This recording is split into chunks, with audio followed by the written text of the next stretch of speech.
Hi అండి, రాణమ్మ చేతి వంటలో ఈరోజు అయితే పెరుగు చట్నీ రెడీ చేద్దామండి. ఇవన్నీ ముందుగానే క్లీన్ చేసి అన్నీ కడిగి ఇట్లా అన్నీ కట్ చేసి పెట్టానండి.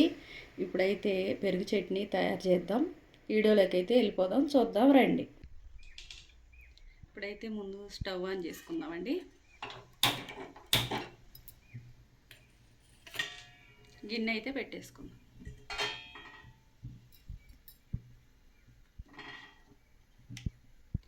ఆయిల్ పోసేసుకుందాం.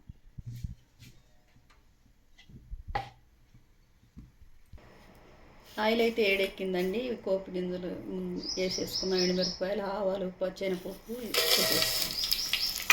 ఉల్లిపాయలు,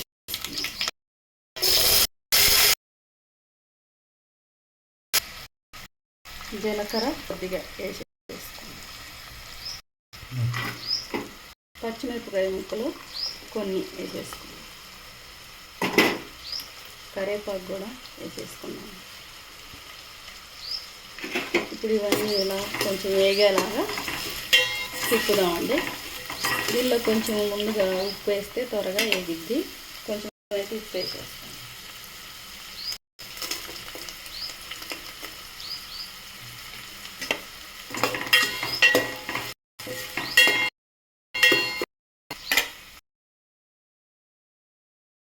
అయితే ఇలా వేగాయండి. ఇప్పుడు దీనిలో కొద్దిగా టమాటాలు కూడా వేసేసుకుందాం. 2 టమాటాలు కట్ చేశాను కదండి, ఇవైతే ఇందులో వేసేస్తాం.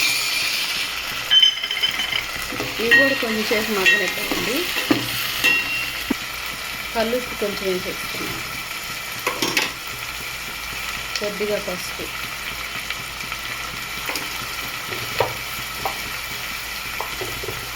ఒక చెంచా కారం,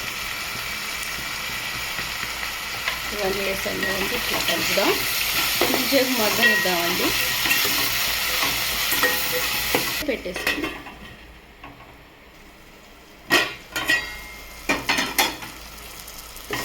టమాటాలు కూడా మగ్గినాయండి. ఇప్పుడైతే ఇక్కడ పెరుగు ఉందండి. పెరుగు చిక్కటి పెరుగు కదండి. దీనిలో మజ్జిగ చిక్కటి చేసి ఇలా కొన్ని వేసి కలుపుకున్నామండి.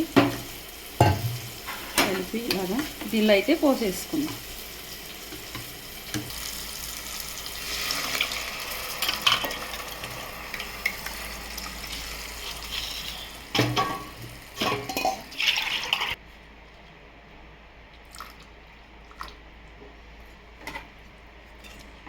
ఇలాగ కొంచెం సేపు వేడెక్కనిస్తే సరిపోతుందండి. ఇదైతే ఇలా చిక్కగా చేసుకుంటారు కొంతమంది అయితే కొంచెం పలసగా కూడా చేసుకుంటారండి. ఇది ఇంట్లో ఏం కూర లేదు ఎలాగబ్బా అనుకున్నప్పుడు ఫ్రిడ్జ్లో పెరుగుంటే చాలండి, ఎంతో ఈజీగా చేసేసుకునే ఈ పెరుగు చట్నీ అయితే ఇలాగా రెడీ అయిపోయింది. ఇది ఇప్పుడు లాస్ట్గా కొత్తిమీర వేసేసుకుందాం.